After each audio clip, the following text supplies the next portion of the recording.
नमस्कार। Sure success में आपका स्वागत है। हमारे इस चैनल पर आपको प्रतियोगिता परीक्षाओं की तैयारी के लिए अलग अलग परीक्षाओं की तैयारी के लिए वीडियोस मिलेंगे। आज हम जो वीडियो लेकर के उपस्थित हुए हैं उस इतिहास विषय के अंतर्गत आता है और इससे पहले जो मैंने आपको वीडियोस दिए हैं उन वीडियोस में हमने 2 वीडियो आपके साथ शेयर किए थे, जिसमें एक इतिहास जानने के स्रोत था और दूसरा हमारा पुरातात्विक स्रोतों के अंतर्गत हमने अभिलेख और सिक्के आपके साथ डिस्कस किया था। आज उसी सीरीज़ में हम अपना तीसरा वीडियो लेकर के उपस्थित हो रहे हैं। यह है साहित्यिक स्रोत। तो हम साहित्यिक स्रोतों की चर्चा करेंगे। अगर इसकी चर्चा करने से पहले मैं आपसे एक रिक्वेस्ट करना चाहता हूं कि अगर आपने हमारे वो पहले के दोनों वीडियोज़ न देखे हों तो उनको देख लें। तब उसके बाद जब आप इस वीडियो को देखेंगे तो आपको इसको समझने में ज़्यादा सुविधा होगी। तो बिना किसी समय को व्यर्थ किए हम अपने इस वीडियो को शुरू करने जा रहे हैं। यहाँ आपको एक बात मैं ध्यान दिलाना चाहता हूँ कि अगर आप इस वीडियो को शुरू से लेकर आखिर तक देखेंगे तो आखिर में जो अभ्यासार्थ प्रश्न है, जो हमारे वीडियोस का सबसे प्रमुख आकर्षण होता है, वो समझने में या उनको हल करने में आपको बहुत अधिक सुविधा हो जाएगी। जो पुराने वीडियोज़ हैं उनका जो लिंक है वो हम डिस्क्रिप्शन बॉक्स में दे देंगे और आप वहाँ से उन वीडियोज़ को देख सकते हैं। अगर आपको हमारा वीडियो पसंद आए तो इस वीडियो को लाइक करिएगा। अगर अभी तक आपने हमारे चैनल को सब्सक्राइब नहीं किया है तो सब्सक्राइब कर लीजिए और अपने दोस्तों के साथ शेयर कर लीजिए। चलिए शुरू करते हैं। तो साहित्यिक स्रोतों की अगर हम बात करें तो हमारे जो साहित्यिक स्रोत होते हैं उनको हम मेजरली 3 भागों में डिवाइड करते हैं। एक होते हैं धार्मिक साहित्य, दूसरे होते हैं धर्मेतर साहित्य और तीसरे हैं विदेशी यात्रियों के वृत्तांत। तो सबसे पहले इस क्रम में जो हम शुरू करने जा रहे हैं वो है हमारा धार्मिक साहित्य। धार्मिक साहित्यों की अगर हम बात करें तो सबसे महत्वपूर्ण धार्मिक साहित्य है वेद। हम सभी जानते हैं कि वेद भारत के सबसे प्राचीन धर्म ग्रंथ हैं और इसके संकलनकर्ता महर्षि कृष्ण द्वैपायन वेदव्यास को माना जाता है। और वेदों की इस क्रम में अगर हम देखें तो 4 वेद हमारे प्रमुख हैं, जिसमें ऋग्वेद, यजुर्वेद, सामवेद और अथर्ववेद हैं, जिसमें ऋग्वेद जो है वो सबसे प्राचीन वेद के रूप में हम लोग स्वीकार करते हैं। यहाँ ये जो हमने स्लाइड बनाई है, इस स्लाइड को अगर आप ध्यान से पढ़ लेंगे तो मुझे पूरी इस बात की उम्मीद है कि आपके दिमाग में ये बैठ जाएगा पूरी तरीके से और कोई भी कॉम्पिटिटिव एग्ज़ाम में ऋग्वेद, यजुर्वेद, सामवेद और अथर्ववेद से रिलेटेड अगर कोई भी सवाल आता है तो निश्चित रूप से आप उसको बहुत आसानी से हल कर पाएंगे। हमने बहुत इंटरेक्टिव तरीके से आपके लिए ये एक चार्ट प्रिपेयर किया है। तो इसको समझने की हम लोग शुरुआत करें। अगर हम देखें कि ऋग्वेद, तो ऋग्वेद हमारा सबसे प्राचीन वेद है। हर एक वेद को जो पढ़ता था उसको एक विशेष नाम दिया गया है। तो ऋग्वेद चूँकि पद्य में है, श्लोक में है, तो इसको पढ़ने के लिए एक विशेष योग्यता की आवश्यकता होती थी और इसका जो पाठ करने वाले थे उन्हें हम ह्रोत कहते हैं। इसी तरीके से अगर यजुर्वेद की बात करें तो यजुर्वेद का पाठ करने वालों को हम अधर्व्यू के नाम से जानते हैं। सामवेद का पाठ करने वाले उद्रात कहलाते थे और अथर्ववेद का पाठ करने वालों को ब्रह्मा कहा जाता था। अब ये जो वेद हैं, ऋग्वेद हैं, इन वेदों को सरल भाषा में समझने के लिए कुछ ब्राह्मण ग्रंथों की रचना की गई है, जिसमें इनकी दार्शनिक व्याख्या हमको देखने को मिलती है।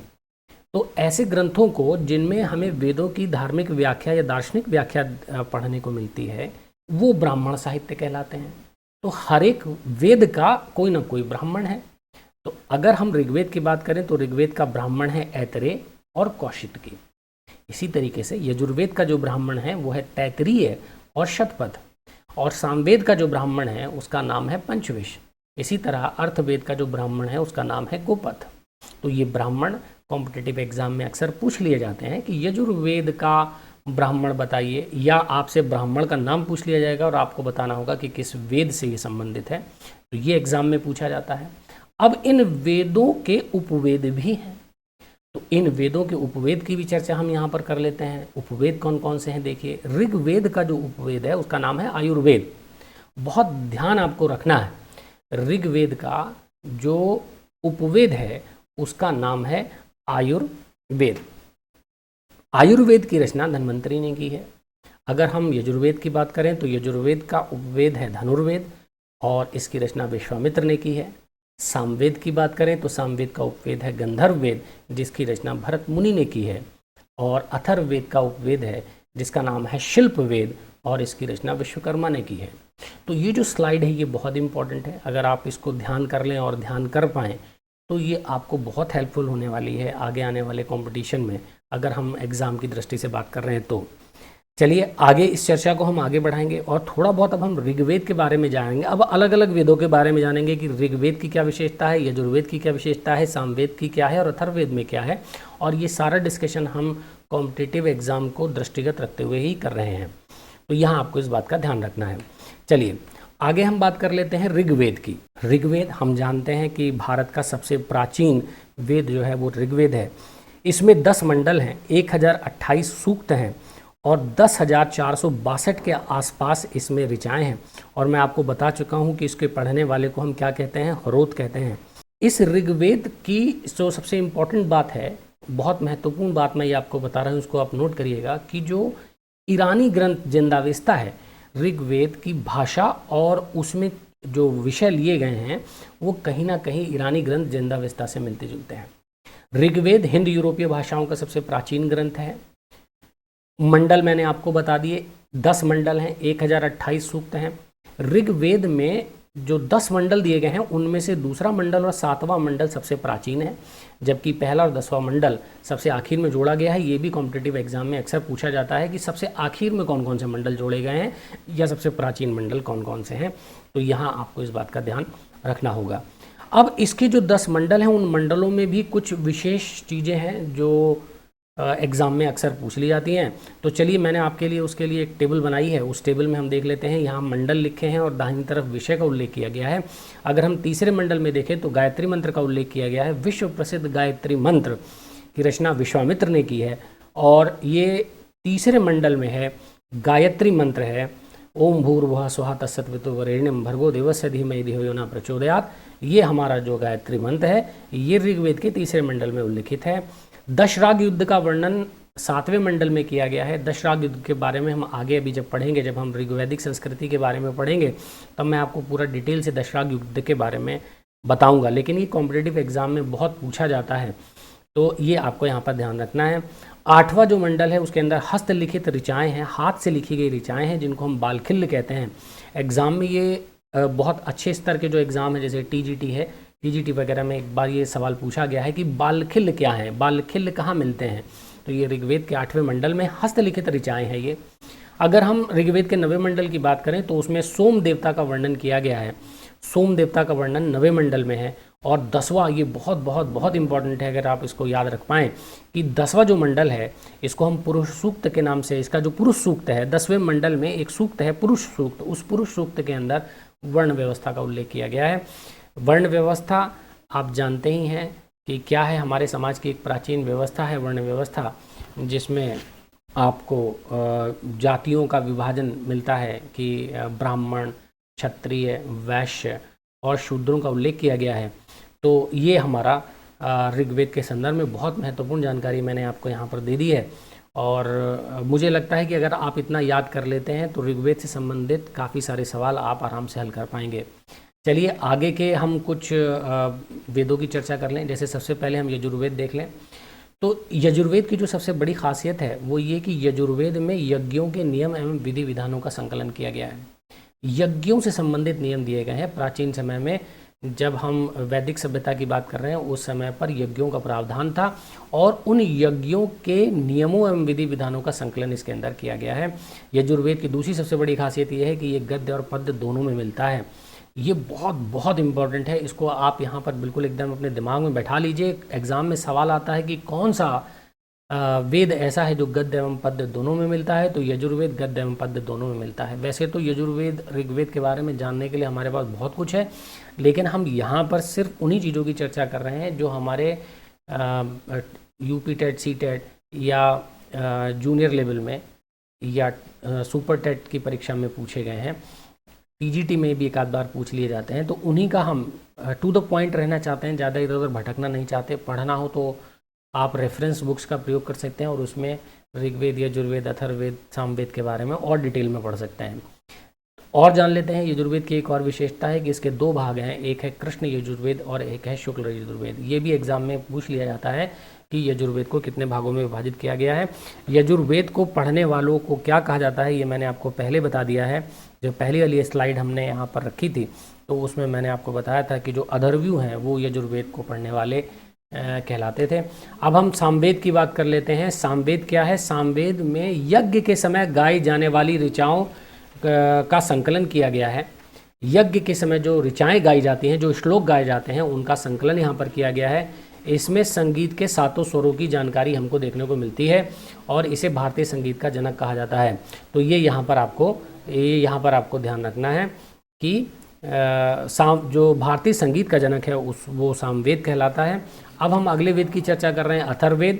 अथर्ववेद में बहुत ये सवाल काफ़ी पूछा गया है कि औषधियों, शाप, वशीकरण, जादू टोना संबंधी ऋचाओं का वर्णन किया गया है, वनस्पतियों का वर्णन किया गया है। अथर्ववेद एक बहुत ही इम्पोर्टेंट हमारा वेद है।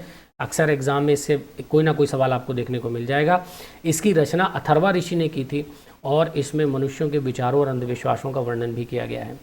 अथर्ववेद में सभा और समिति, जो हमारी जो पुरानी 2 संस्थाएं हुआ करती थीं, एक सभा और एक समिति, इनको प्रजापति की पुत्रियां कहा गया है। प्रजापति की पुत्रियों के नाम से इनको संबोधित किया गया है। तो ये भी यहाँ पर आपको ध्यान रखना होगा। तो कुल मिलाकर के जो एग्ज़ाम की दृष्टि से महत्वपूर्ण चीज़ें हैं वो मैंने आपको यहाँ पर बता दी। बहुत ज़्यादा एग्ज़ाम में ये सवाल पूछे जाते हैं। और चलिए हम लोग आगे बढ़ते हैं, क्योंकि वैदिक साहित्य या हम कह सकते हैं कि साहित्यिक स्रोतों में जो वैदिक साहित्य है वो बहुत ज़्यादा है।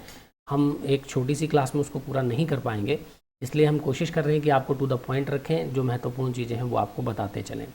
चलिए आगे चर्चा कर लेते हैं। हम यहाँ पर वेदांगों के बारे में आपको बताना चाहते हैं। वेदांग वेदों के अंग हैं। वेद चूँकि वैदिक संस्कृत में लिखे गए हैं, बहुत कठिन भाषा का प्रयोग किया गया है उसकी, जैसे कि हमने देखा कि बहुत सारे ब्राह्मणों की रचना की गई है ताकि उसको समझा जा सके। इसी तरीके से वेदांग इन वेदों को पढ़ने में मदद करते हैं। इनमें जो विषय दिए गए हैं, जैसे कि मैं यहाँ पर आपको दिखा रहा हूँ कि 6 वेदांग हैं, जिसमें आपका पहला शिक्षा है, कल्प है, निरुक्त है, व्याकरण, छंद एवं ज्योतिष है। तो वेदों को भलीभांति समझने के लिए इन वेदांगों की रचना की गई है। शिक्षा नाम का जो वेदांग है उसमें शुद्ध आचरण शास्त्र है। जो आपका कल्प है वो कर्मकांडीय विधियों से संबंधित है। निरुक्त वेदांग के अंदर जो वेदांग का भाग है उसमें शब्दों की व्युत्पत्ति का शास्त्र है। इसके अलावा व्याकरण, छंद और ज्योतिष, ये आपके 3 और वेदांग हैं। ये बहुत महत्वपूर्ण है, इनको याद रखिएगा। एग्जाम में पूछ लिया जाता है कि वेदांगों की संख्या कितनी है, तो ये अक्सर पूछा गया है सवाल, तो इसका भी यहाँ पर आपको ध्यान रखना है। चलिए वैदिक साहित्य के अंतर्गत या साहित्यिक स्रोतों के अंतर्गत हम और कुछ महत्वपूर्ण चीज़ों की चर्चा कर ले रहे हैं, जैसे आरण्यक भी आपके ग्रंथ हैं। इन ग्रंथों में हमें यज्ञ से जुड़े कर्मकांडों की दार्शनिक और प्रतीकात्मक व्याख्या देखने को मिलती है। तो आरण्यक भी बहुत महत्वपूर्ण है। इनसे संबंधित कोई बहुत ज़्यादा चीज़ें नहीं पूछी जाती हैं।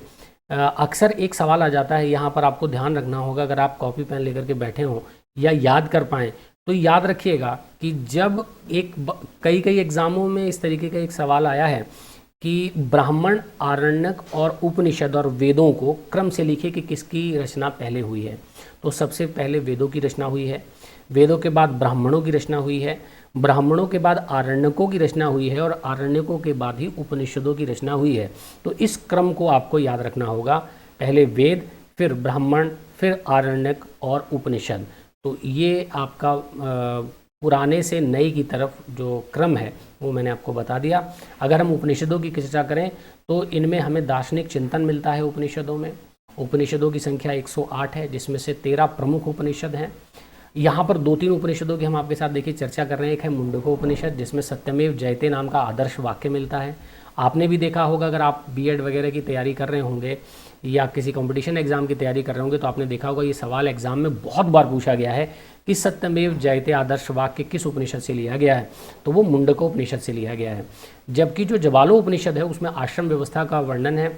आश्रम व्यवस्था का मतलब हो गया कि जो ब्रह्मचर्य है, गृहस्थ है, वानप्रस्थ है और संन्यास आश्रम की व्यवस्था जो है वो जवालोपनिषद में दी गई है। तो ये उपनिषदों से संबंधित कुछ महत्वपूर्ण जानकारी मैंने आपको यहाँ पर बता दी, बहुत महत्वपूर्ण है, इसलिए यहाँ पर इसकी चर्चा कर ली गई है। पुराणों के बारे में बात करें तो पुराणों की संख्या 18 है। इसके रचयिता लोमहर्ष और उग्र शवा को माना जाता है और वैसे तो 18 जो पुराण हैं इनमें जो काफ़ी सारी आपको दार्शनिक व्याख्याएं मिलेंगी, लेकिन सबसे प्राचीन पुराण जो है वो मत्स्य पुराण को माना जाता है। यहाँ मैं आपको एक दो चीज़ और बता देना चाहता हूँ कि जो आपका विष्णु पुराण है, उस विष्णु पुराण में मौर्य वंश से संबंधित आपको जानकारी मिलेगी। मत्स्य पुराण में आपको सातवाहन वंश की जानकारी मिलेगी और वायु पुराण में आपको गुप्त वंश की जानकारी मिलेगी। तो राजवंशों के इतिहास को जानने के लिए ये पुराण काफ़ी महत्वपूर्ण है। तो ये आपको यहाँ पर जान लेना चाहिए। जो महत्वपूर्ण था वो मैंने आपको बता दिया है। बाकी पुराणों में पढ़ने के लिए बहुत कुछ है। अगर आप पढ़ना चाहते हैं तो पुराण ले आइए और पुराण को पढ़ सकते हैं, लेकिन उसकी कोई विशेष आवश्यकता नहीं। अगर कंपटीशन एग्ज़ाम की दृष्टि से देखें तो ये जितना जानना ज़रूरी है वो मैंने आपको बता दिया। अब हम महाभारत की चर्चा करना चाहते हैं। महाभारत की रचना 10वीं शताब्दी ईसा पूर्व में शुरू हुई थी और 4वीं शताब्दी ईसा पूर्व तक ये जो महाभारत के निर्माण की प्रक्रिया है ये लगभग चलती रही। इसकी रचना व्यास ने की थी, हम सभी लोग जानते हैं। जब ये बना था, महर्षि व्यास ने इसको लिखा था, तब इसमें 8800 श्लोक थे।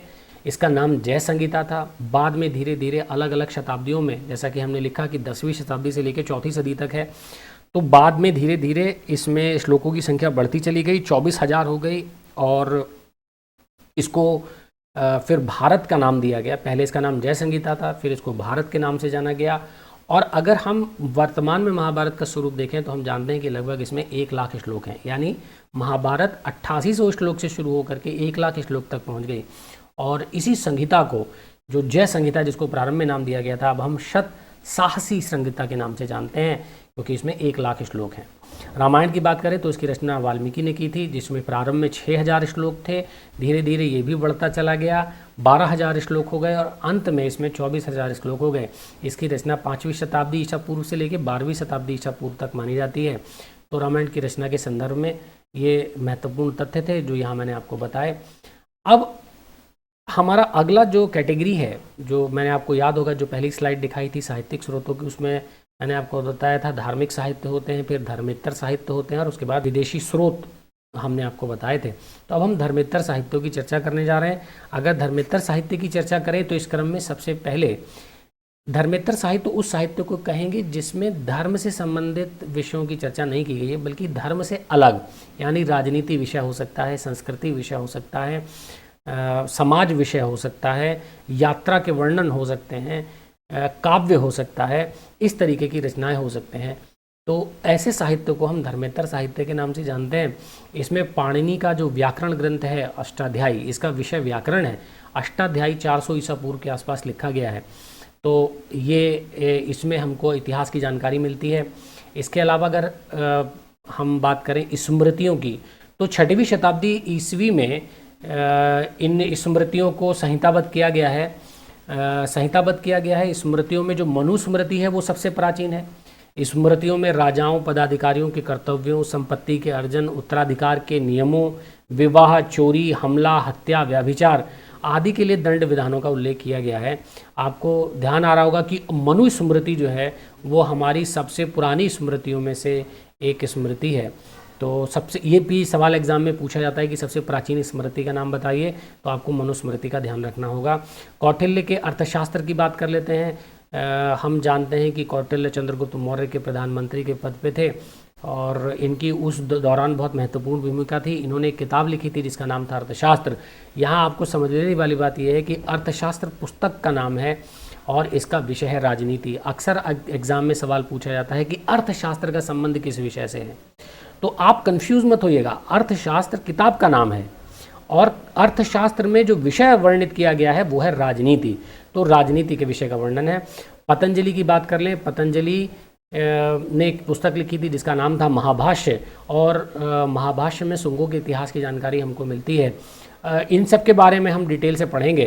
कात्यायन की गार्गी संहिता है, ये भी इतिहास जानने का एक बहुत महत्वपूर्ण स्रोत है।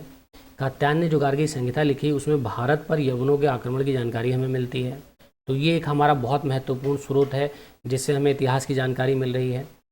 हम आगे चर्चा करें, कालिदास की बहुत सारी रचनाएं हैं, जैसे विज्ञान शाकुंतलम है, विक्रमोर्वशीयम है, मेघदूतम है, ऋतु संहारम है, कुमार संभवम है। ये सारी की सारी रचनाएं गुप्त काल की रचनाएं हैं और उस समय गुप्त काल की सामाजिक, राजनीतिक, आर्थिक और सांस्कृतिक जानकारी का ये एक बहुत महत्वपूर्ण स्रोत है।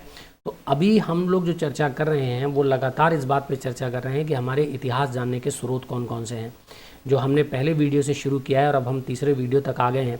और इस तीसरे वीडियो में भी हम इसी चीज़ की चर्चा कर रहे हैं। बहुत महत्वपूर्ण है, यहाँ कॉम्पिटिशन एग्ज़ाम की दृष्टि से पूछ लिया जाता है कि कालिदास की कौन कौन सी रचनाएँ हैं, तो वो आपको यहाँ पर ध्यान रखनी होंगी। चलिए आगे बात कर रहे हैं। शूद्रक की एक रचना है मृच्छकटिकम, भास की स्वप्नवासवदता और वाणभट्ट की रचना है कादम्बरी और हर्षचरितम।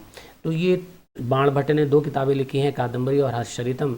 इसमें भी भारतीय इतिहास के संबंध में हमको महत्वपूर्ण जानकारी मिलती है, तो ये हमको यहाँ पर जान लेना ज़रूरी था, तो इसकी हमने यहाँ पर चर्चा कर ली है। अगर हम बात करें कल्हड़ की, बहुत इम्पोर्टेंट किताब है जिसका नाम है राजतरंगिणी, और इस किताब में कनिष्क के शासनकाल और कश्मीर के इतिहास का वर्णन मिलता है। ये एक ऐसी किताब है जिसमें बहुत क्रमबद्ध तरीके से राजाओं की वंशावली का वर्णन हमको देखने को मिलता है। तो कल्हड़ की राजतरंगिणी से भी हमें काल क्रम के निर्धारण में बड़ी सहायता मिली है। तो आगे हम इसके बारे में इन सब चीज़ों के बारे में जो मैंने अभी तक आपको पढ़ाया, इसके बारे में विस्तार से पढ़ाएंगे। जहाँ जहाँ पर इनका उल्लेख आएगा वहाँ मैं आपको याद दिलाऊंगा कि ये हमने फला जगह पर पढ़ी थी। चलिए आगे देख लेते हैं। विल्हड़ की विक्रमांक देवचरित है। कल्याण के चालुक्य राजा विक्रमादित्य पंचम के पराक्रमों का इसमें वर्णन दिया गया है। विक्रमादित्य की उपाधि आपको आगे चल करके बहुत सारी जगहों पर देखने को मिलेगी। जैसे यहाँ पर हमने दिया है चालुक्य राजा विक्रमादित्य, ये एक बेसिकली उपाधि है। इसके बारे में हम जब आगे क्लासेस में पढ़ेंगे तो हम पढ़ेंगे कि बहुत सारे राजाओं ने अपने आप को विक्रमादित्य की उपाधि ग्रहण की है। संध्याकार नंदी की किताब है जिसका नाम है रामचरित। इसमें कैवर्त जाति के किसानों और पाल शासक रामपाल के बीच लड़ाई का विवरण मिलता है। तो इससे भी हमें इतिहास की बहुत महत्वपूर्ण जानकारी मिलती है। अगर आपको हमारा वीडियो पसंद आ रहा हो तो हमारे वीडियो को लाइक करें, अपने दोस्तों के साथ शेयर कर लें। अगर हमारे चैनल को सब्सक्राइब न किया हो तो चैनल को सब्सक्राइब जरूर कर लें। चलिए यहाँ से अब हम आगे बढ़ते हैं और विदेशी स्रोतों की चर्चा करेंगे। यहाँ पर एक महत्वपूर्ण तथ्य जो रह गया था वो ये रह गया था कि दक्षिण भारत के इतिहास को जानने में संगम साहित्य का भी बहुत महत्वपूर्ण स्थान है। संगम साहित्य के बारे में भी हम पूरा विस्तार से अध्ययन करेंगे, देखेंगे कि संगम साहित्य में कौन कौन सी किताबें रची गई, किस भाषा में रची गई है। लेकिन दक्षिण भारत का इतिहास जो है वो संगम साहित्य से हमको देखने को मिलेगा। अब हम बौद्ध और जैन साहित्य की बात कर लें। हमारे पास ये हिंदू धर्म या हम कह सकते हैं वैदिक संस्कृति से संबंधित जो हमारे पास स्रोत थे वो हमने चर्चा की। अब हम बौद्ध और जैन धर्म से संबंधित साहित्यों की यहाँ पर चर्चा करेंगे। जैन साहित्यों को आगम कहा जाता है। जैन धर्म का आरंभिक इतिहास भद्रबाहु द्वारा रचित कल्पसूत्र से ज्ञात होता है। ये सवाल मैंने कई बार एग्जाम में देखा है कि कल्पसूत्र का रचनाकार कौन है, तो आपको याद रखना है भद्रबाहु। आगे हम चलेंगे तो भद्रबाहु के बारे में भी पढ़ेंगे जब हम जैन धर्म के प्रवर्तक, जैन धर्म को जिन्होंने आगे बढ़ाया महावीर स्वामी, जब उनके बारे में पढ़ेंगे तब हम भद्रबाहु के बारे में भी पढ़ेंगे। और याद रखना है कि जैन साहित्य को आगम के नाम से जाना जाता है। जैन ग्रंथ भगवती सूत्र में महावीर के जीवन कृत्यों का वर्णन मिलता है, तो उस समय के जो जीवन प्रणाली है उसकी भी जानकारी इससे हमको यहाँ पे मिलेगी। महात्मा बुद्ध के पूर्व जन्म की कथाएं जातक कथाएं कहलाती हैं। बहुत इंपॉर्टेंट है ये लाइन, मैंने इसीलिए बोल्ड में कर दिया है। ध्यान रखिएगा कि महात्मा बुद्ध के पूर्व जन्म की जो कथाएं हैं उनको हम जातक कथा कहते हैं। ईसा पूर्व 5वीं शताब्दी से 2री सदी ईस्वी तक के राजनीतिक, आर्थिक और सामाजिक इतिहास का वर्णन इसमें मिलता है। अगर हम बात करें कि हीनयान जो आपका एक संप्रदाय है उसका प्रमुख ग्रंथ कथा वस्तु है, जिसमें महात्मा बुद्ध का जीवन चरित्र हमको देखने को मिलता है।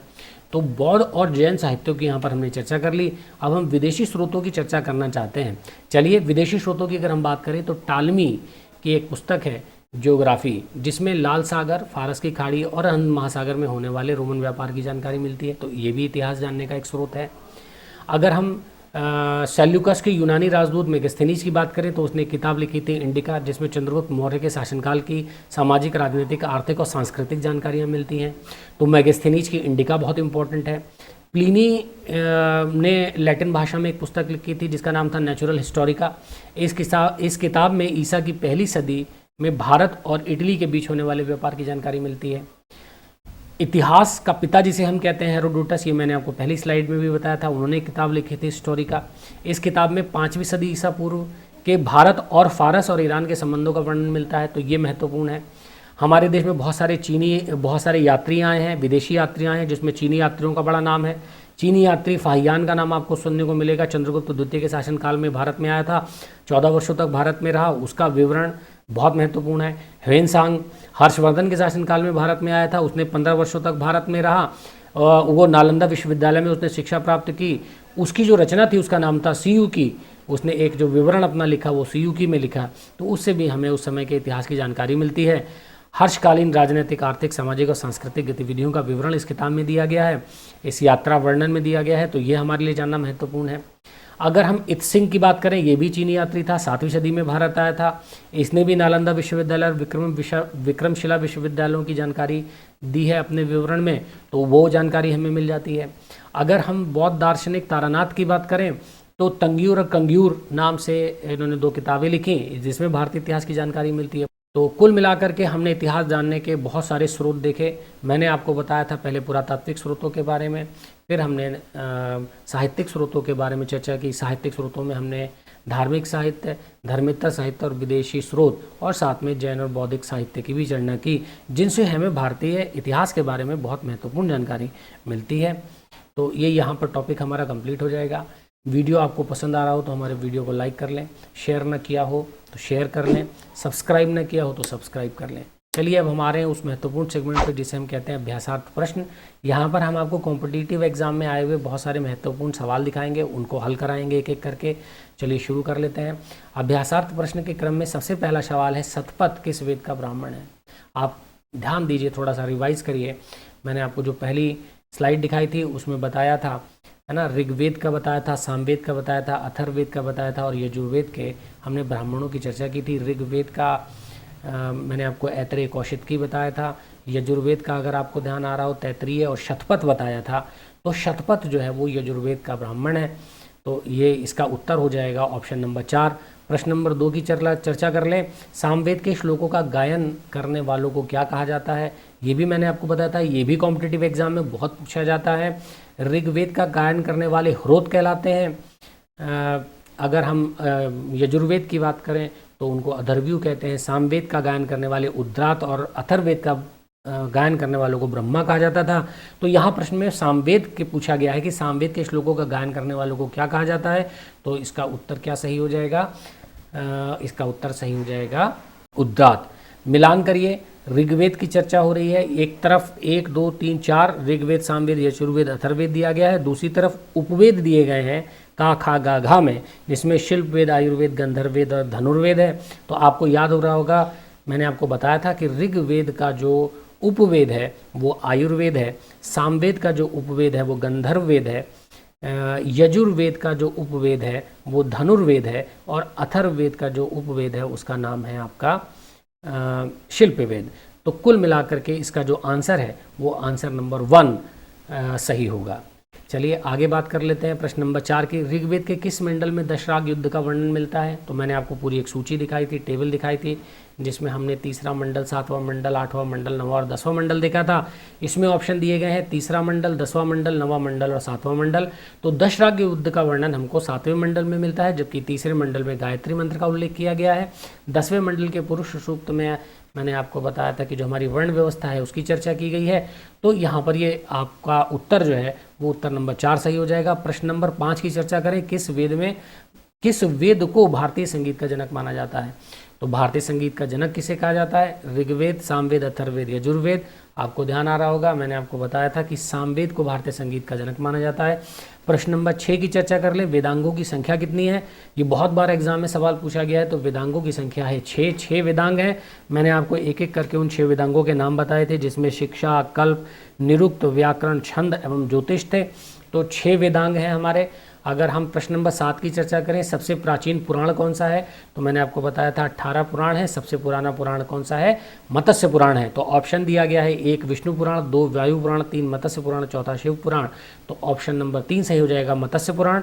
प्रश्न नंबर 8 है, शत साहस्री संहिता किस ग्रंथ का नाम है? बहुत कॉमन सवाल है, ये बहुत पूछा जाता है। शत साहस्री संहिता महाभारत को कहा जाता है। प्रश्न नंबर 9 की चर्चा करें। किस वेद में सभा और समिति को प्रजापति की पुत्रियां बताया गया है? ये भी मैंने जब आपको अथर्ववेद पढ़ा था तो बताया था कि इसका उत्तर हो जाएगा अथर्ववेद, तो ऑप्शन नंबर 3 हमारा सही हो जाएगा।